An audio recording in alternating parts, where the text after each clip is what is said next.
Hello student, good morning all of you. How are you? I think you all are fit and fine. है ना? चलो let's start our new chapter, chapter number 4. Open your textbook. तो हम chapter number 4 Mughal empire establishment and extension इसके बारे में पढ़ेंगे, किस तरह से मुगल एम्पायर हमारे देश में आया। ठीक है, ग्लैंस एट मुगल आर्किटेक्चर, मतलब ये जो सारे मॉन्यूमेंट्स बनाए हैं, बिल्डिंग्स और ये सब, ये सारे किसने बनाए हैं? Under the empire, under the Mughal empire. ठीक है, तो इसके बारे में हम डिटेल में पढ़ते हैं। Independence day was celebrated on 15 अगस्त। हमको पता है इंडिपेंडेंस डे हम लोग कब सेलिब्रेट करते हैं? 15 अगस्त। और रिपब्लिक डे 26 जनवरी, right. Prateek so the national flag being unfurled at the Red Fort on his TV at home. Prateek ने देखा टीवी में जो प्रोग्राम आता है ना, तो कि रेड फोर्ट पे झंडा, मतलब फ्लैग को लहरा रहा था। He even saw different pictures of Red Fort, उसने और भी बहुत सारे अलग अलग पिक्चर्स देखे रेड फोर्ट के। तो next day Prateek asked his class teacher all about the Red fort.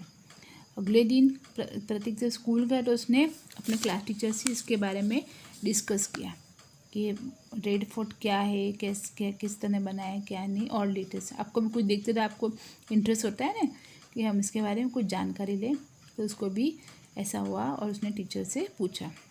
His teacher downloaded pictures of Red Fort as well as a picture of other architectural monument from the internet and showed them to the student. तो ये सब देख के teacher को भी interest है, तो उसने क्या किया, बहुत सारे पिक्चर्स डाउनलोड किए रेड फोर्ट के और दूसरे पिक्चर और दूसरे आर्किटेक्चरल मॉन्यूमेंट्स जो बने हैं वो इंटरनेट में से, ताकि वो स्टूडेंट को डिटेल में बता सकें। While showing them the picture, the teacher told them that those monuments were constructed during the Mughal period. जब वो पिक्चर बता रहे थे टीचर, तो उन्होंने ये भी बताया कि जो सारे मॉन्यूमेंट्स है कौन से टाइम पे बने हुए, during the Mughal period. She decided to tell them all about the Mughal rule, और उसने सोचा टीचर ने कि मैं आप सबको मुगल रूल के बारे में थोड़ा डिस्कशन बताती हूँ, इंफॉर्मेशन देती हूँ। The Delhi was under Ibrahim Lodi rules during that time.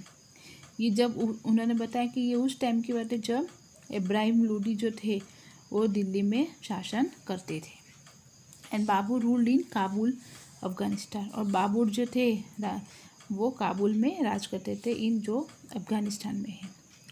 Babar was ruler of the Mughal dynasty. Babur कहाँ के मुगल डायनेस्टी के राजा थे, उनका शासन मुगल है। ये अटैक दिल्ली इन 1526, उन दिल्ली पे अटैक किया in 1526। See and Ibrahim Lodi were defeated by Babur's well equipped army which had cannons in the battle of Panipat. तो उन्होंने दिल्ली पे अटैक किया इन 1526 सी और इब्राहिम लोदी को हरा दिया, क्योंकि बाबर की जो सेना थी वो एडवांस थी। तो in the battle of Panipat में उन्होंने इब्राहिम लोदी को हरा दिया। This brought end to the sultanate age, और इससे क्या हो, सल्तनत एज का एंड हो गया। The establishment of Mughal rule, और मुगल रूल के थे ये बाबर, तो उनका उन्होंने एस्टैब्लिशमेंट ये किया। ये ऐसा होता है, हिस्ट्री में बताया था ना मैंने आपको, एक राजा जब दूसरे राज्य को हरा देता है कोई बैटल में, तो वो राजा का शासन ख़त्म हो जाता है और नए राजा का शासन वहाँ पे शुरू हो जाता है। तो फिर अब इब्राहिम लोदी का एंड हो गया, इसके बाद मुग़ल रूल वहाँ पे स्टार्ट हो गया। In the beginning the Mughals rule over Delhi, शुरुआत में मुग़ल ने दिल्ली पे रूल किया। Babur won many battle and descendant gradually extended the empire. Babur ने बहुत सारी लड़ाई लड़ी और जीते। फिर डिसेंडेंट, फिर उनके जो वंशज थे, उनके बेटे के बेटे जो वंशज होते हैं ना, उन्होंने अपना एम्पायर को बढ़ाते गए वो। Let us learn about the incident that occurred during the Mughal age, know more about the administration and social life of that time. चलो उसके बारे में आप आगे पढ़ते हैं। मुग़ल एज में कौन कौन राजा आया और उन्होंने क्या किया क्या नहीं किया, उनकी लाइफ कैसी थी, सोशल लाइफ। ठीक है, तो main events of the Mughal dynasty, main events कौन से थे मुग़ल डायनेस्टी के? तो फर्स्ट है बाबर, वो कौन से टाइम थे? 1526 टू 1530 तक रहे। In 1527 CE, he bought a battle with the brave Rana Sanga at Kanwa, in which Babu defeated him as his army was equipped with cannons. In 1527 में भी उन्होंने एक लड़ाई में ब्रेव राणा संगा था कानवा के, उनको हराया और उन्होंने वहाँ जीत हासिल की। वहाँ पर भी उन्होंने उनकी सेना और अच्छी एडवांस सेना थी, इसलिए उन्होंने राणा संगा को भी हरा दिया। In 1530 Babur fell ill and dead. बाद में 1530 में उनकी तबीयत बिगड़ी और उनकी डेथ हो गई। He fought many battles to lay strong foundation of the Mughal empire. लेकिन मरने से पहले उन्होंने काफ़ी लड़ाइयाँ जीती थी और उनका स्ट्रॉन्ग जो नींव थी वो स्ट्रॉन्ग बन गई थी Mughal empire. And gain control over the areas near the Delhi and Agra. और उनकी नींव पक्की हो गई थी तो उन्होंने दिल्ली और आगरा में के आसपास को अपना कंट्रोल चला रखा था। He much victorious in most of the battle.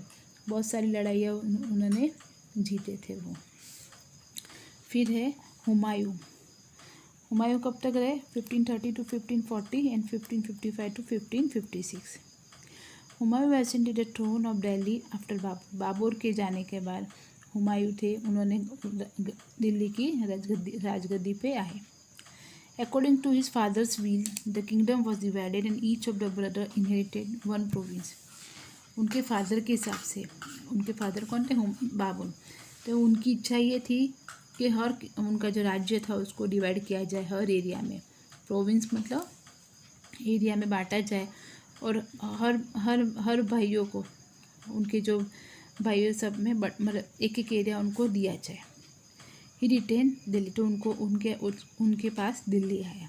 Humayun had to struggle a lot against his brother Kamran and the Afghans. Humayun को बहुत स्ट्रगल करना पड़ा उनके भाई के अगेंस्ट, कमरान और अफगान्स के। Humayun were defeated twice by Sher Shah. और हुमायूं 2 बार हारे गए बाय किससे? शेरशाह से। He had to escape for 15 years in order to save his life. 2 बार हारे गए, इसलिए हुमायूं को अपने आप को छुपा देना पड़ा ताकि वो अपने आप को बचा सके। 15 साल तक उन्होंने अपने आप को छुपा के रखा। During that time Akbar was born in the palace of the king of Amarkot. उसी टाइम के दौरान अकबर का जन्म हुआ एक पैलेस में। कौन से राजा के यहाँ? राजा अमरकोट के यहाँ। Humayun regain Delhi from the successor of Sher Shah. Humayun फिर दिल्ली को जीते आफ्टर द, जो शेरशाह से हारे थे उसके सक्सेसर थे, उससे बाद में वो उन्होंने जीत हासिल की। राइट। शेरशाह 1540 to 1545 ये उनका टाइम पीरियड था। ठीक है, 5 years तक उन्हें राज किया। ठीक है। Sher Shah Suri was an Afghan leader who had progress on his own. Sher Shah Suri था वो भी अफगान का लीडर था, उन्होंने अपने आप प्रोग्रेस किया, अपने आप आगे बढ़े। He defeated Humayun twice and therefore established Sur dynasty in Delhi. उन्होंने हुमायूं को 2 बार हराया और उन्होंने दिल्ली में सू डायनेस्टी उनकी जगह पे एस्टैब्लिश की। After gaining control over Delhi he won many other important battles. Delhi में कंट्रोल करने के बाद उन्होंने काफ़ी सारे बैटल्स मतलब काफ़ी सारी लड़ाइयाँ लड़ी और उसमें जीती। He had extended his empire from Kabul to Bengal and Malwa. उन्होंने अपना जो एम्पायर था, राज्य था, वो काबुल से लेके बंगाल और मालवा तक फैला के रखा। He is known as a reformer in history. उन्होंने बहुत अच्छे सुधारक की तरह काम किया, मतलब अच्छे सोसाइटी को सुधारक, नए नए लॉज लेके आए, उन्होंने काफ़ी कुछ अच्छे काम किए। After Sher Shah the Mughal dynasty was reestablish in Delhi. Sher Shah के बाद फिर से मुगल डायनेस्टी दिल्ली में एस्टैब्लिश हुई। Right. Now turn the page. Right. फिर अकबर कब तक थे? 1556 to 1605। Akbar was just 13 years old when his father Humayun passed away. कि अकबर ओनली 13 years के थे, 13 साल के, जब उनके फादर हुमायूं थे वो उनकी डेथ हो गई थी। Akbar was very young and so Bairam Khan, a faithful minister of Humayun, brought him as a guardian and to care of the administration of on Akbar's behalf. अब क्या था, ये जो था ना, अकबर बहुत यंग थे और वो छोटे थे, मतलब 13 years की एज में उसके फादर की डेथ हो गई थी, तो वो बहुत छोटे थे, इसलिए उनके जो बैरम खान थे उनके फेथफुल मिनिस्टर, फेथफुल वफादार थे वो, तो वे वफादार मिनिस्टर थे हुमायूं के। तो उन्होंने एक गार्जियन की तरह, एक पेरेंट्स की तरफ उनकी देखभाल की और पूरे राजकाल ये पूरा राजकाज था एम्पायर का, वो सारे अकबर के बिहाफ में उन्होंने पूरा चलाया। को इसने बैरम खान ने। द लीडर ऑफ सिकंदर सूर establish his rule over Delhi when Akbar was in Punjab. Hemu जो सिकंदर सूर के लीडर थे, ठीक है, उन्हें अपना रूल दिल्ली में एस्टैब्लिश किया जब अकबर पंजाब में थे, ठीक है। With the guidance of Bairam Khan Akbar defeated Hemu in the battle of Panipat. लेकिन फिर बाद में बैरम खान की मदद से, उनकी गाइडेंस की हेल्प से अकबर ने हेमू को हराया और in the battle of Panipat. Since Bairam Khan became more independent, Akbar seized away all his powers and sent him for Hajj. वैसे बैरम खान बहुत ज़्यादा कुछ इंडिपेंडेंट थे, अपने सारे डिसीजन खुद लेते थे, इसलिए अकबर ने उनके सारे जो राइट्स पावर थे उनको हटा दिए, सीज कर दिए, मतलब हटा दिए, रिमूव कर दिए और उनको हज पे भेज दिया। He was killed on the way to Hajj, लेकिन वो हज के जा रहे थे उस रास्ते में वो मारे गए। और Akbar annex Chittor and Ranthambore in battle against Rana Pratap. कि अकबर ने मतलब चित्तौड़ और रणथंबोर था इन बैटल, और राणा प्रताप के अगेंस्ट क्या, उसमें उन्होंने ये जो जगह थी उनको हड़प ली। फ्रीक्वेंट बैटल्स वर फॉट बिटवीन देम, और राणा प्रताप और अकबर के बीच में ऑलवेज लड़ाइयाँ चलती रहती थी। Akbar's empire expanded during the period between 1585 to 1605 C, और अकबर ने अपना एम्पायर इस पीरियड के बीच में बहुत ज़्यादा एक्सपांड किया था। He annex Kandahar, Kashmir and Kabul and establish he rule over Khandesh, Ahmednagar in the south. उन्होंने ये सारा कुछ कब्जा कर लिया था कंधार में, कश्मीर में और काबुल में, और अपना रूल खानदेश तक ले गए थे, खानदेश में और अहमदनगर इन साउथ में भी also. There was a lot of disorder during the last days of Akbar's rule as prince Salim revolted. जैसे कि अकबर के अंतिम दिनों में उनके जो बेटे थे सलीम ने विद्रोह कर दिया था, ठीक है, जब मतलब उनकी डेथ होने थी उसके थोड़े दिन पहले की। Later on Salim adopted the name Jahangir and ascended the throne. बाद में लेकिन उनके जो बेटे थे सलीम ने, उन्होंने जहांगीर नाम एडोप्ट किया, ले लिया और गद्दी संभाली, राजगद्दी। We already gathered a lot of information about the different rulers of the Mughal dynasty like Babur. हमने बहुत सारी इंफॉर्मेशन इकट्ठी किए अबाउट द डिफरेंट अलग अलग मुगल डायनेस्टी के जो ये राजाओं थे उनके बारे में, जैसे Babur, Humayun, Akbar and Sher Shah Suri of the Sur dynasty. Now on the basis of this let us know about the administration, society, art and architecture. इसी बेस पे हम उनके राजकाज के बारे में, सोसाइटी, कला और आर्किटेक्चर के बारे में और पढ़ेंगे, right. Relation of Mughals with other rulers. Mughal के रिलेशन दूसरे राज्यों के साथ कैसे थे। When Humayun had escaped, even the Hindus ruler gave him a shelter. जब हुमायूं चले गए थे अपनी लाइफ बचाने के लिए, तब हिंदू रूलर ने उनको शेल्टर मतलब आश्वास मतलब उनको हेल्प की थी। Therefore, their culture was reflected in the upbringing of Akbar. इसीलिए जो अकबर में बड़े होकर जो संस्कार थे वो भी हिंदू की भी कल्चर में हिंदू की भी झलक थी, मुस्लिम की तो थी, साथ साथ हिंदू की भी झलक उसमें दिखाई देती थी। He took the help of Hindu rulers when he ascended the throne. जब वो राजगद्दी पर उन्होंने हिंदू राजाओं की भी हेल्प ली थी। He knew that he would not be able to rule in India if he ignore the rulers. उनको पता चल गया था हुमायूं को कि अगर मैं हिंदू रूलर की हेल्प नहीं लूँगा तो मुझे राजपूत रूलर को, अगर मैं उनको मतलब इग्नोर करूँगा तो मैं अपना मतलब यहाँ पे एक्सटेंड नहीं कर, अपना राजा जो है मुग़ल रूलर तो यहाँ पे एस्टेब्लिश नहीं कर पाऊँगा, इसलिए मुझे उनसे मिलजुल के रहना पड़ेगा। Therefore he maintained good relation with the Rajput rulers and won their confidence। इसीलिए वो अपने रिलेशन राजपूत रूलर के साथ रखते थे और उनका कॉन्फिडेंस जीतते थे। The rulers who did not accept his authority and had to face him। जो राजा मुग़ल शासन के उनको एक्सेप्ट नहीं करते थे अथॉरिटी, उनको उनके साथ लड़ाई करनी पड़ती, युद्ध करना पड़ता था।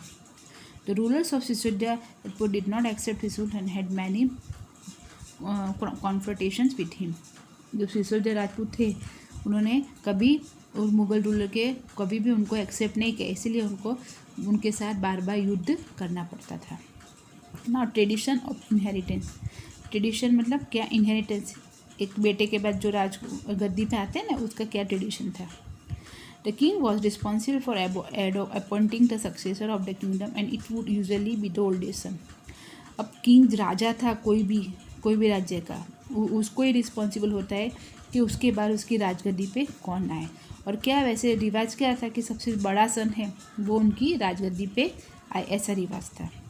During the Mughal rule all the sons would get an equal share of the empire. लेकिन मुगल रूल के दौरान ये था कि जो जितने बेटे थे उन सबको इक्वल शेयर मिला जाए, अलग अलग एरिया में जो भी उसको डिवाइड करके इक्वल शेयर मिला जाए। The king of hierarchy was implemented during Humayun reign. और इसी ऑर्डर से यहाँ हुमायूं रेन तक चलता आ रहा था।